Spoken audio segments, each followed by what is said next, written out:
আসসালামু আলাইকুম বন্ধুরা। আজ আপনাদের শোনাবো মুসা আলাইসাল্লামের গল্প। আমাদের এই মহান নবী কিভাবে তার অনুসারীদেরকে রক্ষা করেছিল ফেরাউনের হাত থেকে, আল্লাহ কিভাবে ফেরাউনের উপরে গজব দিয়েছিল, আর কিভাবে সমুদ্র দুই ভাগ করে ফেরাউনকে ডুবিয়েছিল, তার সবই রয়েছে আজকের এই গল্পে।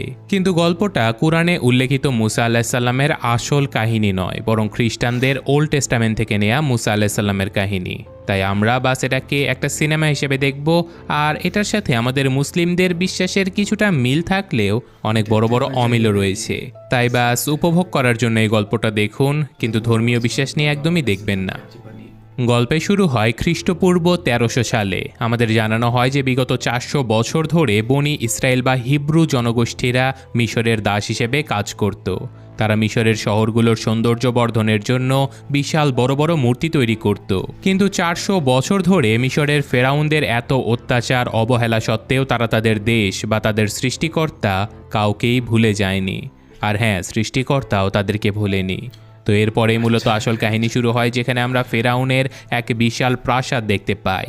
সেখানে উচ্চপদস্থ সবাই এসেছিল একটা ব্যাপার নিয়ে আলোচনা করার জন্য, কারণ তাদের এই সাম্রাজ্য থেকে সামান্য কিছুটা দূরেই হিট্টি নামের এক জনগোষ্ঠীর প্রায় 1600 সৈনিক তাঁবু গেড়েছে।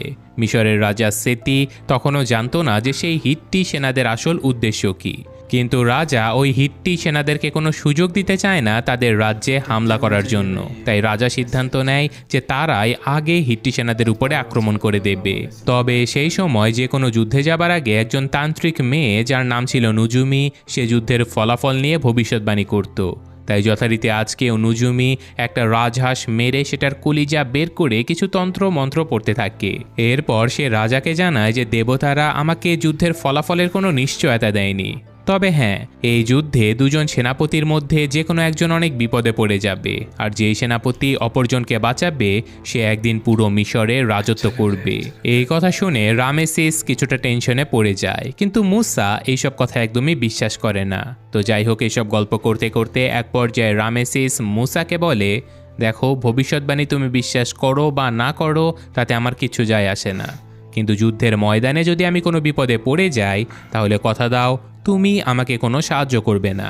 মুসা শুধুমাত্র একটা মুচকি হাসি দিয়ে রামেসিসকে নিয়ে রাজার কাছে চলে যায়। এখানে রাজা তাদের দুজনকে দুটো তলোয়ার উপহার দেয়। আসলে এখানে মুসার তলোয়ার দেয়া হয়েছিল রামেসিসকে, আর রামেসিসের তলোয়ার দেয়া হয় মুসাকে। রাজা তাদেরকে বলে যে আমি চাই তোমরা দুজন যেমন ভাইয়ের মতো একসাথে বড় হয়েছো, তেমনি দুই ভাইয়ের মতো তোমরা একে অপরকে রক্ষাও করবে।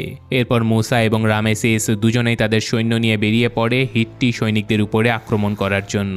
এরপর আমরা হিট্টি সৈনিকদের আস্তানা দেখতে পাই। তাদেরকে দেখে মনে হচ্ছিল না যে তারা যুদ্ধ করতে এসেছে, তারা এখানে শান্তিপূর্ণভাবেই বসবাস করছিল।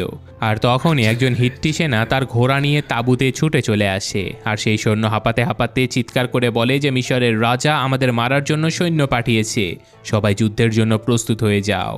কথাটা শোনা মাত্র সকল সৈনিকেরা যুদ্ধের জন্য প্রস্তুত হয়ে যায়, আর এখানে শুরু হয়ে যায় মিশরের সৈন্যদের সাথে হিট্টি সেনাদের এক ভয়ঙ্কর যুদ্ধ। যুদ্ধের শুরু থেকে মিশরের সৈন্যরা এই হিট্টিদের উপরে অনেক ভারী পড়েছিল, আর তাছাড়াও রামেসিস আর মুসার নেতৃত্বে তাদের সৈন্যদেরকে দেখে মনে হচ্ছিল যে তারা খুব সহজেই এই যুদ্ধ জিতে যাবে। কিন্তু যুদ্ধের এক পর্যায়ে হঠাৎ করে রামেসিসের ঘোড়ার গাড়ির চাকা ভেঙে যায়। সে মাটিতে পড়ে কিছুটা আহত হয়ে যায়, আর তখনই পেছন থেকে একদল ঘোড়া তার দিকে ছুটে আসতে থাকে।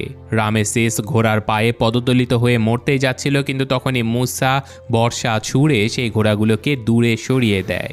আর এ যাত্রায় রামেসিস প্রাণে তো বেঁচে যায়, কিন্তু সে একদমই খুশি হতে পারে না।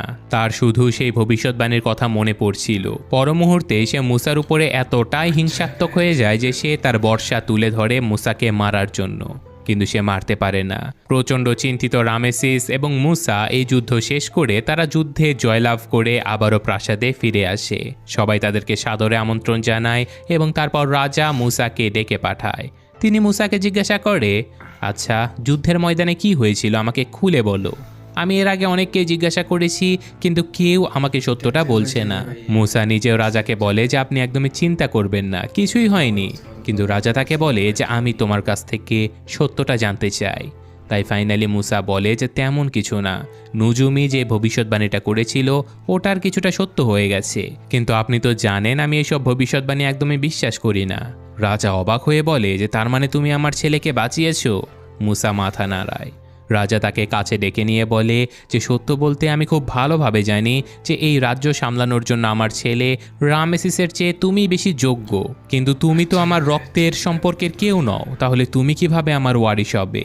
মুসা বলে যে আপনি এইসব ভবিষ্যৎবাণী নিয়ে একদমই ভাববেন না, আপনি রামেসিসকে সকল দায়িত্ব দিয়ে দিন, আমার কোনো আপত্তি নেই। এরপর আমরা রাজসভা দেখতে পাই যেখানে রাজা রামেসিস এবং মুসাকে সহ একজন লেখকের সাথে কথা বলছিল। সেই লেখক রামেসিসের যুদ্ধ জয় করার গল্পটা একটা বইতে লিখে রাখছিল, কিন্তু সেখানে মুসা যে রামেসিসকে বাঁচিয়েছে এমন কিছুই লেখা ছিল না। এটা দেখে রাজা কিছুটা বিরক্ত হয়, কিন্তু সে সবার সামনে তার ছেলেকে অপমান না করে বরং তাকে তাদের একটা রাজ্য পিতমে গিয়ে সেখানকার উজিরের সঙ্গে দেখা করে রাজ্যের খোঁজ খবর নিয়ে আসতে বলে। কিন্তু এই কাজটা রামেসিসের জন্য বেশ অপমানজনক ছিল, কারণ সে ছিল ভবিষ্যতের রাজা। এইসব ছোটোখাটো কাজ সেনাপতি বা মন্ত্রীরা করে থাকে। তাই সে বিব্রত হয়ে রাতের বেলা তার পোষা সাপগুলো নিয়ে হতাশ হয়ে বসেছিল, আর তখনই সেখানে মুসা চলে আসে। সে তাকে বলে যে তোমার পিতমে যেতে হবে না, আমি সেখানে যাব, যা খোঁজ খবর নিতে হয় আমি নিয়ে আসব। আর হ্যাঁ, তুমি ওই ভবিষ্যৎবাণীটা ভুলে যাও, আমি নিজেই চাই তুমি মিশরের রাজা হও। এটা বলে মুসা রওনা দেয় পিতম শহরের উদ্দেশ্যে, যেখানে লাখ লাখ বনি ইসরায়েলিদেরকে গোলাম বানিয়ে নির্মমভাবে বিভিন্ন কাজ করিয়ে নেওয়া হতো, যেমন বিশাল বিশাল পাথর টেনে নেওয়া, বড় বড় মূর্তি তৈরি করা, আর রাজ্যের সকল ছোট কাজগুলো তো আছেই। এমনকি মুসা পিতম শহরে ঢোকার সাথে সাথে ভয়ঙ্কর দুর্গন্ধ পেতে থাকে। সেটা আসলে হাজার হাজার দাসদের মৃতদেহের পচনের দুর্গন্ধ ছিল। তো যাই হোক, এইসব কিছু দেখে মুসা চলে যায় এই রাজ্যের উজিরের সঙ্গে দেখা করতে। উজির এখানে বেশ আরাম আয়েশ করে বসবাস করত, কিন্তু উজির আজকে মুসার কাছে অভিযোগ জানায় যে আমার এখানকার গোলামের সংখ্যা দিনকে দিন বেড়েই যাচ্ছে, সন্তান জন্ম দেয়া যেন ওদের কাছে ছেলে খেলা হয়ে গেছে। মুসা বলে যে এটা তো ভালো খবর, গোলামের সংখ্যা বাড়ছে, তাহলে তুমি চিন্তা কেন করছো?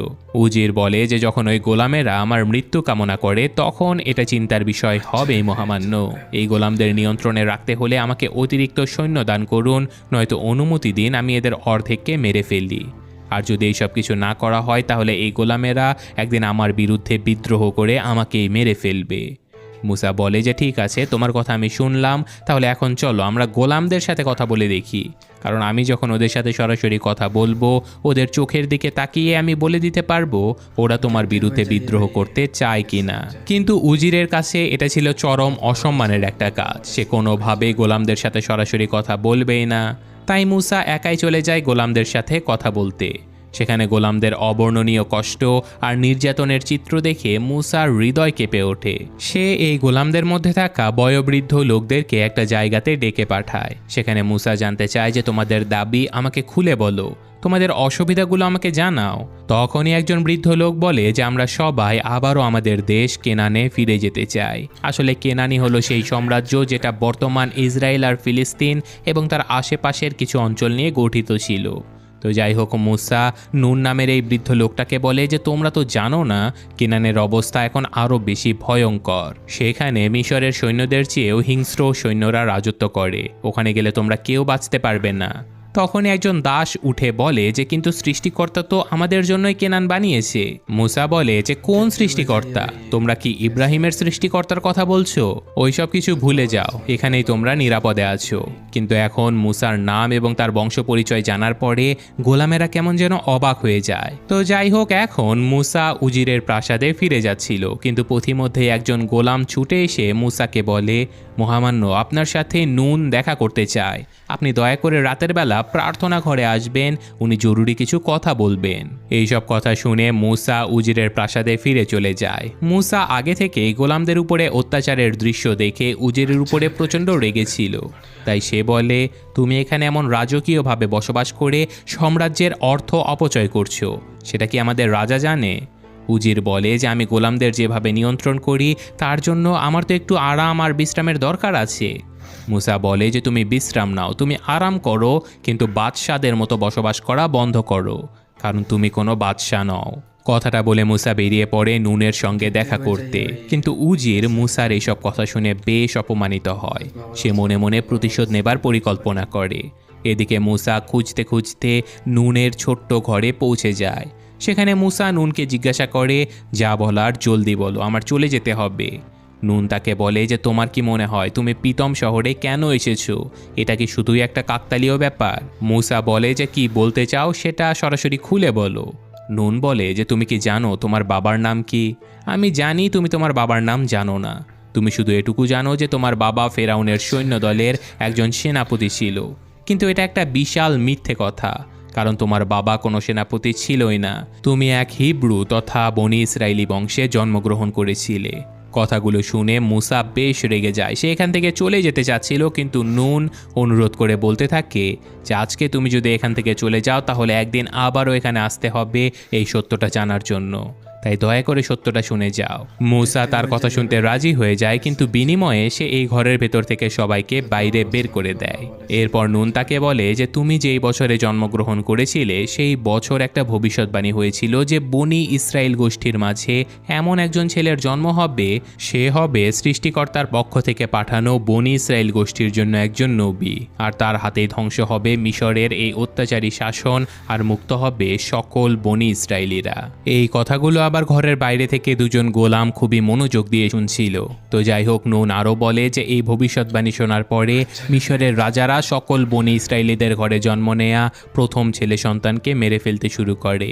পরিস্থিতি খারাপ দেখে তোমার বাবা মা তোমাকে বাঁচানোর জন্য একটা ঝুড়িতে তুলে তোমার বোন মরিয়মের হাতে তুলে দেয়। আর মরিয়ম খুব ভালোভাবে জানতো যে ফেরাউনের কন্যা বিথিয়া কখন নদীতে গোসল করতে আসে, আর ঠিক সেই সময় তোমার বোন তোমাকে নদীতে ভাসিয়ে দেয়। ঝুড়িতে তোমাকে দেখে বিথিয়া কিছু না বুঝেই তোমাকে উদ্ধার করে এবং তোমার বোনকে তোমার দেখাশোনা করার জন্য প্রাসাদে নিয়ে যায়। সে তোমাকে অনেক ভালোবেসে লালন পালন করতে থাকে, কিন্তু তারা কেউ জানে না যে তুমি নিজেই একজন বনি ইসরায়েলি বংশের লোক। সৃষ্টিকর্তা তোমাকে ওদের রাজ্যে ওদের প্রাসাদেই বড় করেছে ওদেরকেই ধ্বংস করার জন্য। কথাগুলো শুনে মুসা হাসতে হাসতে বলে যে তোমরা বেশ ভালোই গল্প বানাতে জানো, কিন্তু আমি এসব কিছুই বিশ্বাস করিনি। এটা বলে সে এখান থেকে বেরিয়ে পড়ে। এদিকে আমরা সেই দুজন গুপ্তচরকে দেখতে পাই যারা লুকিয়ে লুকিয়ে মুসা এবং নুনের গল্প শুনেছিল।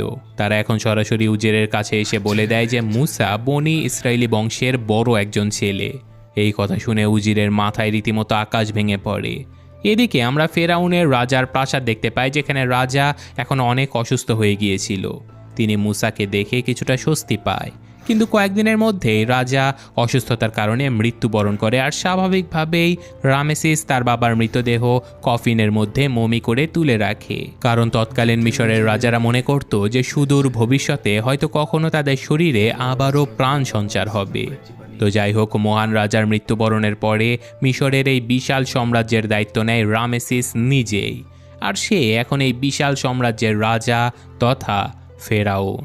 কিন্তু পরদিন রামেসিস যখন নিজের সাম্রাজ্যের মান সম্মান আরও বৃদ্ধি করার জন্য কিছু বড় বড় মূর্তি তৈরি করার সিদ্ধান্ত নিচ্ছিল, তখনই তার সাথে দেখা করতে চলে আসে পিতম রাজ্যের উজির। সে প্রাসাদে ঢুকে রামেসিসকে বলে যে মহামান্য ফেরাউন, আমি আপনার সঙ্গে খুবই গুরুত্বপূর্ণ একটা কথা বলতে চাই, কিন্তু তার আগে এই ঘরে থাকা সবাইকে বাইরে যেতে হবে। কথাটা শুনে মুসা বলে যে তুমি আমাকে হুকুম করতে পারবে না, আমি রামেসিসের পরামর্শদাতা। কিন্তু রামেসিস উজিরের কথা শোনার জন্য মুসা সহ সবাইকে বাইরে বের হবার আদেশ দেয়। মুসা রেগেমেগে বাইরে চলে গেলে উজির রামেসিসকে মুসার বংশ পরিচয় সম্পর্কে সবকিছু জানিয়ে দেয়। আর এখন রাতের বেলা রামেসিস যখন খাবার খাচ্ছিল, তখন মুসা তার সামনে আসলে রামেসিস তাকে বলে, জানো, আজকে উজির আমাকে বলছিল সে নাকি গোপন সূত্র থেকে একটা খবর পেয়েছে তুমি নাকি একজন বনি ইসরায়েলি, তোমার জন্ম নাকি ওই সব গোলামদের গোষ্ঠীতে হয়েছে। এটা বলে রামেসিস নিজেই হাসতে থাকে, কারণ তার কাছেও এই সব কিছু একটা গল্প মনে হচ্ছিল। কিন্তু হঠাৎ করেই সে মুসাকে বলে, কিন্তু যদি এটা কোনো গল্প না হয়, যদি এটা সত্যি হয়, তখন রামেসিস সকল সত্যি জানার জন্য তার বোন বিথিয়াকে ডেকে পাঠায়। সে জিজ্ঞাসা করে, তুমি মুসাকে কোথায় পেয়েছিলে? বিথিয়া চিৎকার করে বলে যে তুমি কি তাহলে ওই উজিরের কথায় আমাকে প্রশ্ন করছো? আজকে বাবা বেঁচে থাকলে উনি ওই উজিরকে ফাঁসি দিয়ে দিত। বিথিয়া কিছুই বলছিল না, তাই রামেসিস মারিয়ামকে ডেকে পাঠায়। সে তাকে জিজ্ঞাসা করে যে তুমি মুসাকে কিভাবে চেনো? মরিয়ম হাসতে হাসতে বলে যে তুমি কি পাগল হয়ে গেছো? তুমি জানো না আমি তোমাদের দুজনকে আদর যত্নে লালন পালন করেছি। রামেসিস বলে যে তাহলে তুমি মুসার আপন বোন বা বনি ইসরায়েলি গোষ্ঠীর কেউ নও। মরিয়ম সোজা বলে দেয় যে না, মুসা আমার আপন ভাই নয়। এই কথা শুনে রামেসিস প্রচণ্ড রেগে যায়। সে মরিয়মের হাতের সামনে তলোয়ার ধরে বলে যে তুমি যদি এক্ষুনি সত্যিটা না বলো তাহলে তোমার হাত কেটে ফেলবো। এই কথা শুনে মুসা এগিয়ে এসে বলে যে অনেক হয়েছে রামেসিস, এইসব কথা আর বেশি বাড়িও না। রামেসিস রেগে গিয়ে বলে যে